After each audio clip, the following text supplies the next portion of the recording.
control of the car. One witness told us that he was emptying his pockets to help, but then he saw the driver's head pop out of the water as he swam to the seawall unharmed. One occupant, just the driver, who was able to extract himself and was helped out of the water by some witnesses that were on scene. So he was already out when we got there, and he was unharmed, uninjured. Luckily, the driver was the only person in the car and no one else was injured. The car was extracted from the Santa Rosa Sound. First responders say that this crash could have been much worse, and they want to warn everybody to stay cautious when they are behind the wheel, especially in conditions like we've seen this morning. The roads are very slick, so be careful on your way to work. Reporting live, Aria Circa, WEAR News. Yeah, and since we shared this story online, you've given us nearly 900 comments. Some people saying, wow, this is my biggest fear or worst nightmare. A lot of people just thankful the driver is okay. And man, with that chop on the water, I agree with that. Lori says she's very thankful the driver was okay. That's really all that matters. Teresa Ann said, so glad to hear there were no injuries. That driver has skills to be able to get out and swim to safety after a crash like that. Impressive. And from Jason, glad no one was hurt. Should be a reminder to be careful when the roads are wet. All right, and the Escambia County man is facing charges under Florida's new super speeder law. When that law came out, I was curious, is it really a problem? Apparently it is. 28-year-old Zachary Stevens driving 110 miles an hour in the 65 zone happened about 4 in the morning Saturday, I-10, Escambia County. The troopers say they smelled alcohol and found multiple open containers. So he's now charged with DUI, driving over 100 miles per hour, violating license restrictions, and he was also cited for open container. He could get up to a $1,000 fine for that one charge, up to 90 days in jail, and have his license taken away. All right, 6 minutes after 7 o'clock now. We went so long without rain, Brooke, that, oh my goodness, we're acting like, oh my gosh, it's raining. But yeah, it's been pretty stout the last couple of days. It really has, and we're going to be looking at those heavy showers continuing this morning in some spots. Others, it's just going to be a light, consistent rainfall. Now, not everyone's seeing the rain this morning, but we will have the clouds if you don't see the rain. It's just going to be looking sort of dreary out there. We do have a nice little wind set up as well. Still out of the east, you can see those double red flags flying over Okaloosa Island. We're going to keep those red and double red flags through the day today, and you can see clearly why it's very rough on the Gulf. We do have some heavy showers and some thunderstorms. We're looking at some lightning moving into South Escambia County. We're going to be looking at some of those heavier pockets continuing to move to the north. If you are traveling South Escambia especially, just make sure you're taking it very slow out there as we do have that heavy rain around. We're looking at some showers south of the coastline as well. That's going to continue to stream in. We will have your best chance of rain this morning south of I-10 really through the day today. It does look more coastal with that rain chance, but we still can't rule out some of those heavier showers making their way more inland. As for your winds, it's still breezy, 10 to 15 miles an hour coming in from the southeast. We're going to be looking at that breezy weather heading through your day today, and your temperatures starting off warm. It's humid. We're in the mid-70s. At 7:07, we offer a live shot of I-10 near Airport Boulevard this morning. The rain, the only issue so far this morning that might slow you down. There's a food distribution this morning in Fort Walton Beach beginning in just a little while at 8 a.m. It's at the Fort Walton Beach Fairgrounds, first come, first serve, and we want to give a shout out to Emerald Coast Food Rescue because they collect the food that would otherwise be disposed of from restaurants and grocery stores. They do an amazing job. So again, that's at the fairgrounds at 8 a.m. As always, we solicit your participation in the show any number of ways, including chime in. We'd love to see your pictures of anything and everything. You can text WEAR TV to 95577, or you can chime in from our website. And ahead on the morning current, a deadly skydiving accident in Tennessee, where the student was found and how he got separated from his instructor. And another week of college football in the books. A look at some of the matchups and the rivalry game between Miami and FSU. All right, we may be a little jacked up on coffee at this point, but we shouldn't stop you. Matter of fact, we will join you. Have a coffee break.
right now. Oh yeah, trapped by very heavy snow at tourist campsites. They're along a slope of Everest in Tibet. Apparently this is a holiday week in China, so there were a lot of people hiking as a matter of recreation. They're at about 16,000 feet right now. Of course, the mountain itself is 29,000 feet tall. 350 hikers reached a meeting point. Rescuers are in contact with another 200 trying to get a way up there. There's really no update lately on rescue efforts. Hikers who made it down say snowfall has crushed tents and causing major problems. Yeah, they were staying up all night just to knock the snow off every few minutes. One person died in a skydiving accident in Nashville, Tennessee. This is so sad. This was Saturday during a tandem jump. It was an instructor and a student. The instructor's name was Justin Fuller. These two were the last to jump, and Fox 17 in Nashville is reporting that somehow their harness got caught on the edge of the plane. Fuller, the instructor, separated from the harness and the parachute. Student landed safely in a tree. Fuller's body recovered after the student was rescued. It is reported that the harness was recovered from the student was not broken or faulty. And you remember last week we talked about that British man and his instructor who survived after their parachute failed. They had jumped from about 11,000 feet.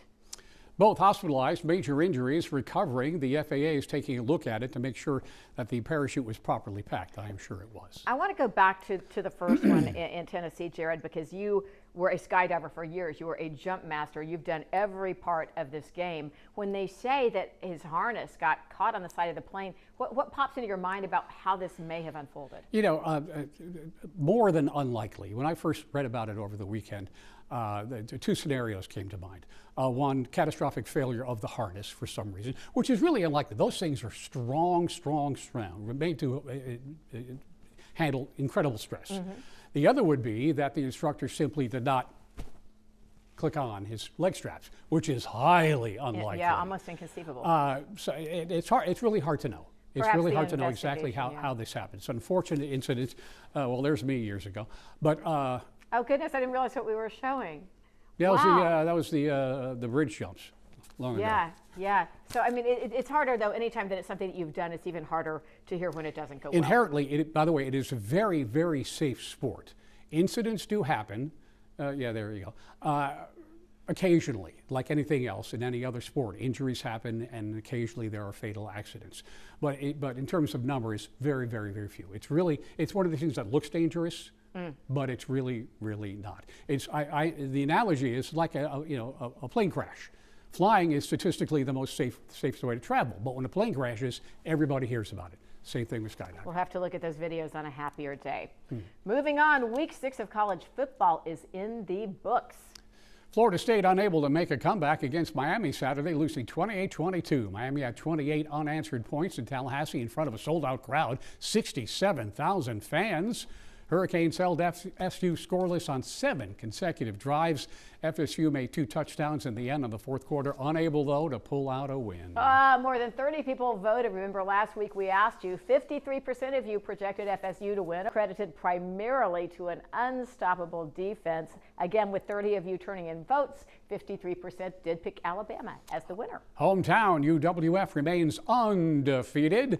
The Argos now 5-0 after a 31-24 win over Northeastern State on the road. The Argos rush defense allowed no rushing yards for Northeastern. 25% people voted. Of 25 who voted, 85%. Yeah, 25 voted. 85% said they would win. Of course they did. Yeah, of course they did. All right, and an upset game this weekend. The Gators beating Texas, pulling it out 29-21, and that win snapped Florida's 3-game losing streak. Big shakeup in the AP Top 25 heading into Week 7. FSU dropped 7 spots, now at 25, likely to drop out after this coming weekend. 3rd week in a row they dropped after 2 weeks climbing. Alabama jumping 2 spots. Now they sit at number 8, but that was a quick turnaround for them back into the top 10. And coming up, Alabama versus number 14 Missouri. That is going to be Saturday on WEAR at 11. FSU will take on unranked Pittsburgh on ESPN at 11. Auburn versus Georgia. You can watch it right here, 6:30. UWF versus Chowan, 4 o'clock in Pensacola. Tickets, by the way, still available. All right, to Escambia High School now. You know, they're in that big competition for a stadium upgrade. They got some big-time help for a former alum toward that goal of winning T-Mobile's contest. Emmett Smith posted on social media about to his million or so followers, asking them to vote. He graduated Escambia way back in 1986. Named, by the way, High School Player of the Year. You think? My high school, my alma mater, Escambia High School, Go Gators, in Pensacola, Florida, one of the top 25 schools competing to get $1 million stadium makeover as part of the Friday Night Lights 5G. Head to the link below to vote daily for Escambia High Gators through October the 24th. This is your man, E. Smith. Help support my high school. Go Gators. Who can say no to that? We do have a link on our website where you can link to the voting very easily. It's open through October 24th. Right now, Escambia High sits at number 17 with over 37,000 votes, so we need a few more. A few more. Looking at your morning drive, rolling across the 3-mile bridge, light traffic. I get it, ma'am. We're all moving slow on a Monday. Just keep it safe. It's 7:17. First Warning WeatherNet is sponsored by Peden Air Conditioning, Plumbing, and Electrical. Here is meteorologist Brooke Richardson. This picture Look at makes that me happy face. smile. Oh, my Brooke, goodness. We're so proud of you, the Santa Rosa Island Triathlon. Yes. And as you said, you were this close to the podium. I was so This close. You know, it's frustrating coming in fourth because you're like, I'm so close, but then I look at where I was, you know, a couple years ago. Yeah. I mean, I PR'd by 11 minutes, so you know, I have to be proud of myself. And it was a hard race. Oh my gosh, the wind was brutal. It was rough. Well, you had a working with you on the way back, right? Yeah, so one of my friends, he was told me, so he's really fast on the bike, but he went 35 miles an hour on the way back. I was a little bit slower than that, but like, I don't think I would want to go that fast because I don't want to crash that fast. That's pretty That'd scary. Yeah. Yeah. So today we've got the rain, still a bit of the wind hanging on with us. Yeah, still a bit of the wind, and it is going to be looking a bit rainier. The good news was Saturday we didn't really have much of that rain to contend with, but we are going to be looking at some of those showers. We were seeing it yesterday, quite the downpours, especially coastal. We're going to be looking at some more rain as you go throughout the day today,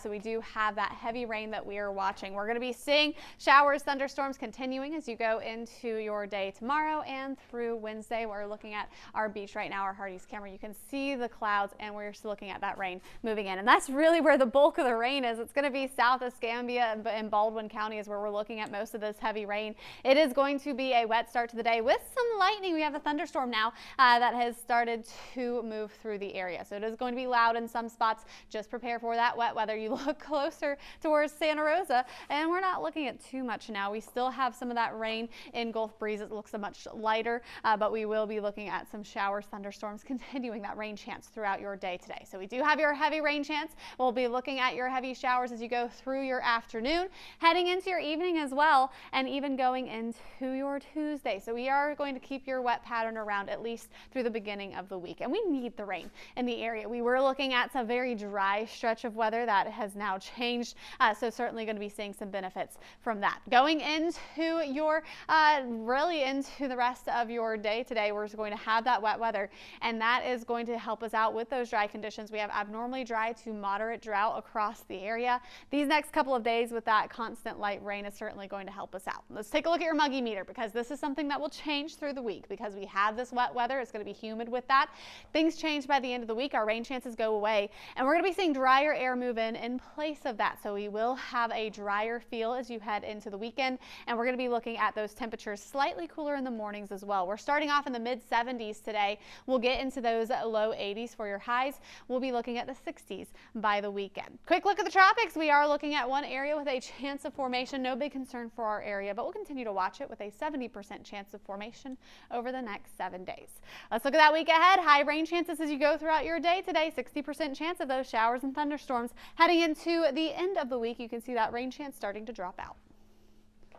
All right, happy Monday. You are watching the Morning Current, and who is that dapper and debonair guy? I don't know. VIP Pensacola recognizing my partner in crime. We'll talk about the feature out on newsstands right now.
Please do. We are so excited that Jared is featured in their I Am Pensacola segment, and I could not imagine a more deserved distinction. I'm going to get off for Clint, but y'all know I do that all the time. It's a series of questions that, Jared, I really think you answered so beautifully about what you love about Pensacola.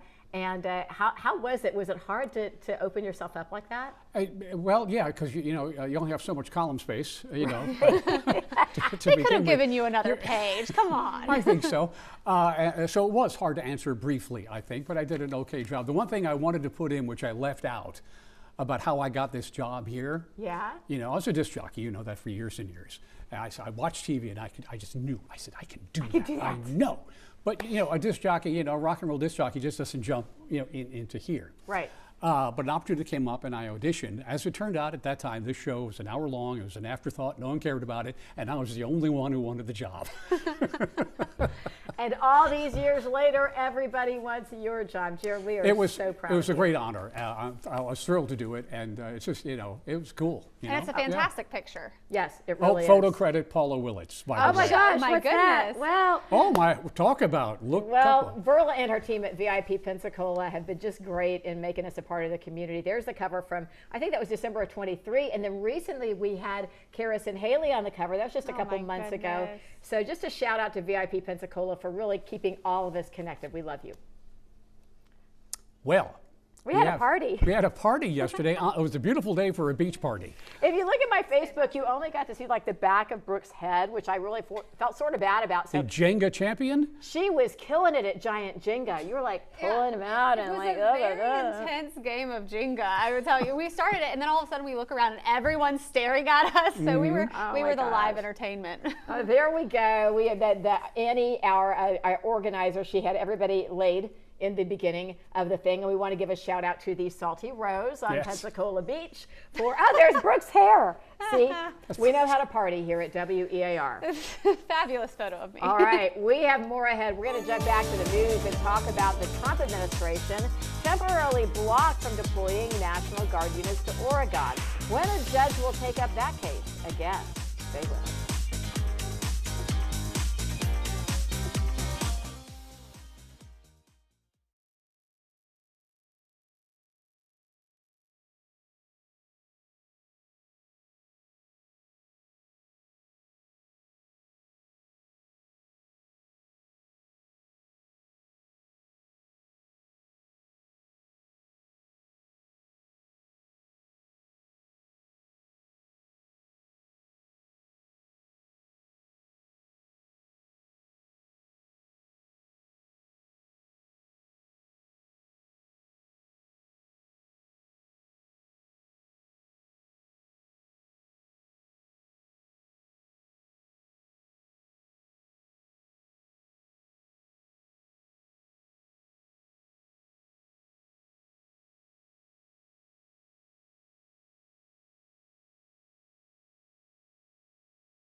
All out what happened during two separate shootings at the South Carolina State University happened over the weekend. It was their homecoming weekend, too. Here's what we know. In the first incident, a 19-year-old woman was fatally shot, and there is no other information available. In a second incident, apparently unrelated, a male was injured. 18-year-old Matthew McCoy is now charged with pointing a firearm at a person and a weapon on school property. McCoy told police he saw a fight between two groups of people. He got his gun and shot twice toward a male. It is not clear which shooting this involved. One of the shootings was at the student housing complex. Classes are canceled today, and we're hoping for more information as we move throughout the day. This is developing. The Trump administration cannot deploy any National Guard units to Oregon, at least for the moment. A federal judge temporarily blocking that move happened late Sunday night. You're looking obviously at a live shot of Portland where it's earlier. This is all in succession after California and Oregon both asked the judge for a temporary restraining order because President Trump had mobilized California troops for Portland. That was the same judge who had blocked the president from using Oregon's National Guard just the day before. The president's claiming Portland is, quote, a war zone. Local and state officials say federal troops simply are not needed. The judge's order ends in 2 weeks unless it's extended at a hearing, which is set for the 17th of this month. And meanwhile, Attorney General Pam Bondi is giving an update on the Memphis Safe Task Force. That's basically the name for the effort in Memphis that has yielded 273 arrests in just under a week. 73 illegal guns seized. That task force has been in place since September 29th, and 20 agencies are assisting. Off on the West Coast, voting in California starts today to determine which party will control the state house. Over 23 million voters will receive ballots in the mail for a special election that ends on November 4th. The state looking to boost Democratic seats in Congress by slashing 5 Republican-held seats. Potentially to offset President Trump's plan to add more GOP seats in Congress. He has pressured Republican-led states to redraw the lines ahead of the 2026 midterms. It is 7:30 right now. We have the great day. Poor Aria out there this morning in the rain at the Bob Sykes Bridge, and it looks like our afternoon crews are maybe not going to have it any better, right, Brooke? Yeah, not looking any better. We do have some of those heavier pockets as well. I remember when we were hearing that rain when we were about to get to Aria, it was where we had the heaviest rain, and I was like, oh, that poor girl. But we do have some areas that not looking quite as heavy. It's really going to depend on where you are, but it's not going to be the prettiest day. We're still going to have the wind and the clouds depending on where you are. You'll have that rain as well. You can see those double red flags flying over our Okaloosa Island camera. Not expecting much of a change in that red or double red, and you can see why it is an angry looking Gulf this morning. Let's take a look at those showers because we do still have heavy pockets moving across the region, especially going to be looking closer between Orange Beach and Pensacola Beach. That's where we're seeing a lot of that heavy rain move into this morning. A little bit of some lightning mixed in here as well, so not going to be just showers. We have some thunderstorms. Heavy rain is going to continue to push to the north, and we'll continue to watch those showers as they stream in. We're not looking at much activity for South Santa Rosa County. We have a little bit of rain in Gulf Breeze, but not looking at much of that heavy stuff right now. We do have our higher winds, 10 to 15 miles an hour coming in from the southeast now. We will be looking at those winds continuing to stay quite high through your day, just like yesterday. Temperature-wise, it's warm. It's humid. We're in the mid-70s. We're going to get into the 80s for your afternoon highs, not breaking out too much higher than around 83 degrees, and that's going to be because of the cloud cover and the rain that we're expecting throughout your day today. Heading into the next couple of days, we will start to see some changes in that humidity. We will also look at those rain chances decreasing. So this wet pattern doesn't last for too long. We'll still have rain at least through Wednesday, Thursday, a few pockets still possible before we really see some drier weather move in. And you can see that here, your rain chances staying high through today, starting to drop as you head into your Wednesday. Let's get a look outside. The interstate I-10 near Davis Highway this morning picking up as you might expect, but no issues to report. It is 7:32 now. Florida Power and Light on track to break records if they get their new rate increase. Public Service Commission considering FPL's petition today. It would be the largest rate increase in the company's history. They're proposing a $3 monthly increase in 2026, another $8 by 2029. Today, FPL will explain why this rate increase is needed. Company officials expect expected to testify around that. As a matter of reference, FPL gives electric service to about 6 million accounts, not only here in Northwest Florida, but throughout parts of the peninsula as well. What do you think about all this? Here's your chance to scan that code and let us know what you think. Do you think another rate increase for FP&L is justified? Scan the QR code and answer the question. Since 8:30 this morning, we have 130 votes, give or take. The majority of people are against a rate increase. Now, speaking of rate increases, there is a rate increase now in effect from ECUA, a 3% across the board increase for all of their services, water, sewer, and sanitation. For a typical mainland single-family home using 6,000 gallons of water, the increase would be, they say, about 94 cents a month for water and wastewater. Sanitation increase about 77 cents for customers with 90-gallon containers or smaller. Senior citizen sanitation rates increased 64 cents. Okay, coming up, it has been days now since Taylor Swift released her latest album, The Life of a Showgirl, and there's some backlash from fans. We'll talk about what it could possibly be. And Bad Bunny responding to criticism about his upcoming performance at the Super Bowl halftime show. What he had to say during his opening monologue on SNL. Sometimes it's hard to face the news of the day, or simply the day. If it's Monday, a coffee break can help. Cheers to you. Couldn't hurt. Right.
Back from the fans. It's over the number of album variants for Life of a Showgirl. Here we go. Saturday revealed 4 limited CD releases, images from the music video for the song The Fate of Ophelia.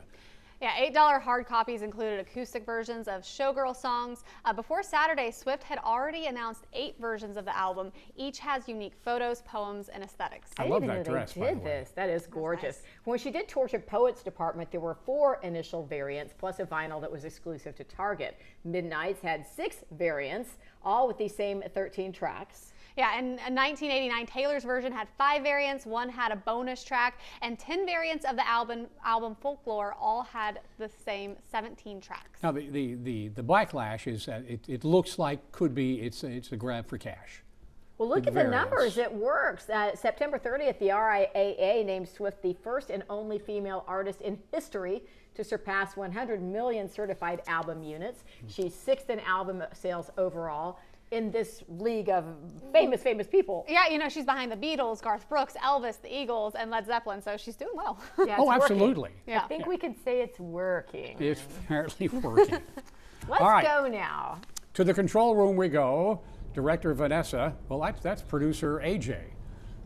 Hello. I'm sorry to AJ, disappoint you. Friday you gave us your favorite tracks, but Vanessa was too busy punching buttons. However, if a Taylor Swift fan club exists at our station, it would be AJ, Ansley, and Vanessa.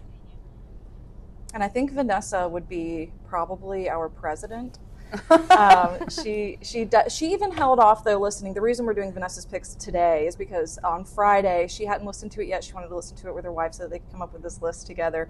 But before we get to that really quick, I do just want to say, Taylor Swift, we love you, but some of us have 3 kids and we can't afford to buy 9 versions of your album.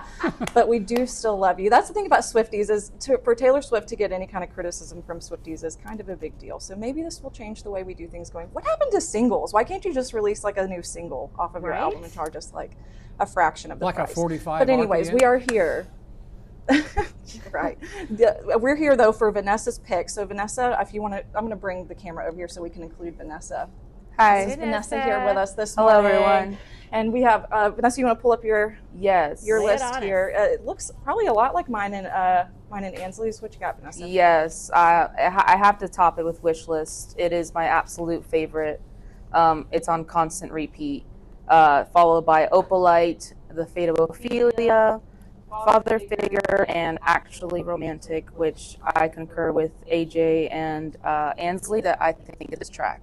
Yeah. So, yeah, that's the thing. A lot of speculation about like what's going on this album. Taylor Swift is known for kind of being like a mastermind. Every little detail is planned. So people over the weekend I saw were speculating who each song was about, and then there was speculation that she designed all of these songs to sound like other songs, or each song could be one of her previous albums. So who knows? But I mean, I guess we all like this one, and some fans are going to be the proud owner of 9 versions of this album. I'm sure there will be. This is kind of like Sgt. Pepper's, Paul is dead kind of thing. I don't know what that is. I don't know what that is. Sorry. Kids today. I'm This is all you do. Not the papers. AJ, thank you, but we want to move on to Bad Bunny because Brooke and I do know about Bad Bunny. Matter of fact. Yeah, I love Bad Bunny, but he's responding to the backlash surrounding his upcoming performance at the Super Bowl halftime show. He was on Saturday Night Live this weekend, and he opened with a monologue. He spoke about the halftime show in Spanish. He said, quote, "It's more than a win for myself. It's a win for all of us. Our footprints and our contribution in this country, no one will ever be able to take that away or erase it." He did follow that up saying, anyone who didn't understand him has 4 months to learn, because he said it in Spanish. I always thought that. I was telling these guys, I used to learn the Latin music just hoping I could pick up some Spanish. So who cares? I mean, I don't need the translation. I know that it sounds good. Yeah. And my first year in college, I was in Panama. So every single time we went out, it was Bad Bunny. And Bad Bunny is a superstar in Latin America, really across the country. He was the leader of Spotify streaming before Taylor Swift took it over the past couple years. All right. So we will keep on with the Bad Bunny till it's time for the actual show.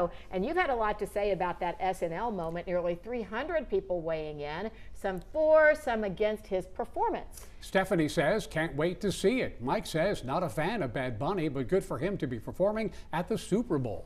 Yeah, and Vincent says, I have never heard of him until the NFL announced he was going to be in the NFL halftime show.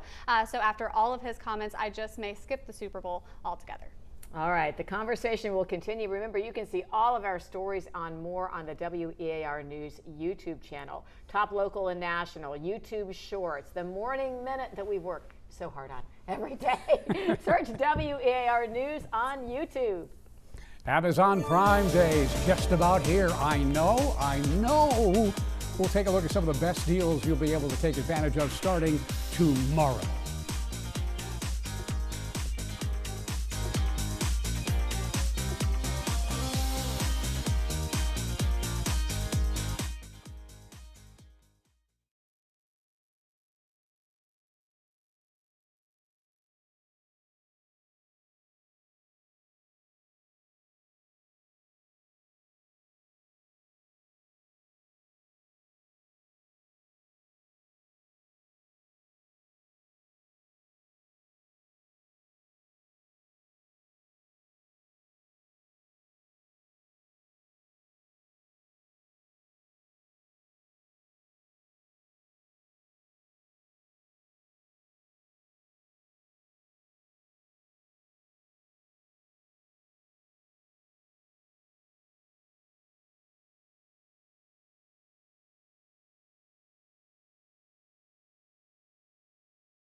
here. I'm sorry.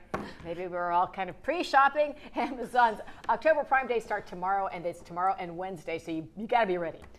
Yeah, you know, their best deals are on its own devices. Oh, yeah. Fire tablets, Echo speakers, Fire TVs, Ring doorbells, Fire TV sticks, Blink, you know, the whole 9 yards. If you want one of those, this is the time to get it because we have big deals. There are also great deals on vacuums. If you've been looking at some of the nicer vacuums like the Bissell Little Green Mini Portable, that one is only going to cost you $75, or the Shark Matrix. The Shark ones are great. That's almost half price or better. It's going to be on sale for $230. The Ninja 4-in-1 air fryer, $90, regularly $130. And by the way, the Instapot is the miracle of modern day cooking. You can pick one of these things up, the 8-quart for $90, normally $130. Yeah, I don't think you guys cooked anything that wasn't in the Instapot for like maybe a year. Like, I mean, Jared, that looks so good. Oh yeah, we made it in the Instapot. It's great. It's amazing. It's either that or the big green egg. Oh, the BGE, absolutely. Yep. Okay. It is 7:47, and this, my friends, is Miller Bluff Road, right? In I-10? In Santa Rosa County, Yeah. we still got light traffic there. Hopefully you're being careful. The roads might be just a little bit damp. It says right there on the overpass. I love it. First Warning WeatherNet is sponsored by Peden Air Conditioning, Plumbing, and Electrical. Here is meteorologist Brooke Richardson. I think we have a little something special to share. Sometimes Jared and I go on to the newsroom and a bit of clowning ensues here in the studio. Yeah. They leave me alone. Like, what do you expect? And don't feed her after midnight either, because like, are those appropriate footwear for the day? Yeah, you know, they're probably not the best to wear on air. But the thing is, I've had to switch footwear now because of the new show. You can see more of my feet. But yeah, sometimes the flippers come out. Yeah, the text on that image is almost covering up the best part, which is the bright blue flippers that Brooke was wearing at the weather wall. And they would work for right now. We need to give them to Aria, actually. Yeah, she might need them because we're definitely seeing the rain this morning. She's actually been standing in the heaviest rain that we've been seeing this morning. So certainly feeling that for Aria this morning. We do have heavy showers continuing to push inland. It does look like the best chance for this heavy stuff is going to be south of Escambia County. A lot of us actually not looking at too much of that rain. It really depends on where you are. We're just certainly seeing it in Pensacola. But if you look Santa Rosa County, a little bit drier. Still cloudy, still breezy. But look at Pensacola Beach right now.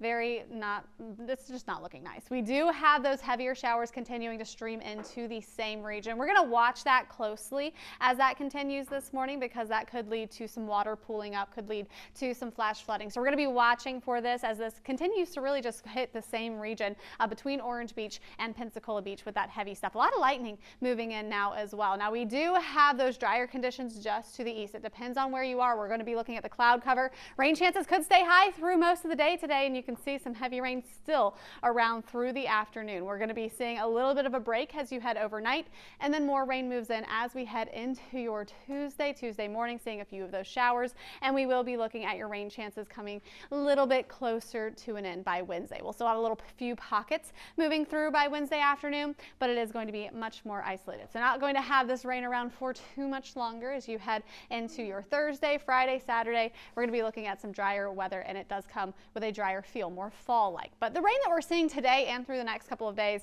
certainly going to help us out with these drought conditions. We do have abnormally dry to moderate drought conditions across the region, so this rain is going to give us a little bit of a break from that. It's going to come with that mugginess. It's going to feel very humid as you head into the next couple of days. Drier feel by the weekend. Let's take a look at your week ahead because we do have some changes. High rain chance today, tomorrow, 20% chance going into your Wednesday. Temperatures are going to be staying in those mid to upper 80s the next couple of days before they start to drop. And we'll actually have that nice fall-like feel going into your weekend. We'll start to see the mid to upper 60s waking up by Friday morning through the weekend. Not just millions, it's mega millions, and you could win it all twice.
In the air. If you won the lotto? Yeah. Do all that? Ask it for it in ones and just let it rain. Oh my gosh, we're talking Mega Millions. The jackpot sits at $547 million right now. Yeah, the cash option of nearly $252 million, and the next drawing is tomorrow night. That's the $5 ticket, right? $5 to get in on but it? it includes your multiplier. Multiplier. Don't hate. Then there's Powerball. Yeah. That's $207 million right now because somebody won that huge one a couple weeks ago. Your cash option, nearly $97 million, the next drawing tonight. And of course, we'll have the winning numbers here on WEAR. Even more exciting, ladies and gentlemen, McDonald's monopoly returns after about 10 years. I'm excited about this one. The last time it was out was 2015. You played? I used to play when I was little because you would get free nuggets or something, like a 4-count nugget. I don't know if they're going to do that, but it was fun. They're adding digital game pieces, which should be really interesting. So some menu items are to come with a physical game piece. That you could peel, and then there's like digital game pieces when you order through the app.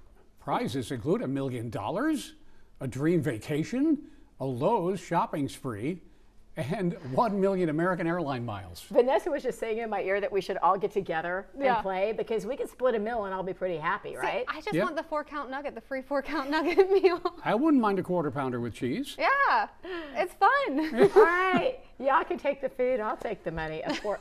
The nuggets and the corn dog sticks, people. I love it. Okay, Monopoly is going to run through November 2nd, so good luck beating us. I think we're being played off. You hear the music? Vanessa wanted me to show you my shoes. Those look really good for us. We don't usually get to see. Yeah. You're watching The Morning Current, and we are so glad you're here. Right back.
We are going to be looking at that rain chance as we head through your day today. Rain chance is going to be around through the beginning of the week. It is going to get much drier for the weekend. So I know this weekend wasn't the best weather. We're going to be looking at an improvement heading into this weekend. Thank you for watching The Morning Current. We hope you have a fabulous day. And we'll see you tomorrow right here at 7 o'clock.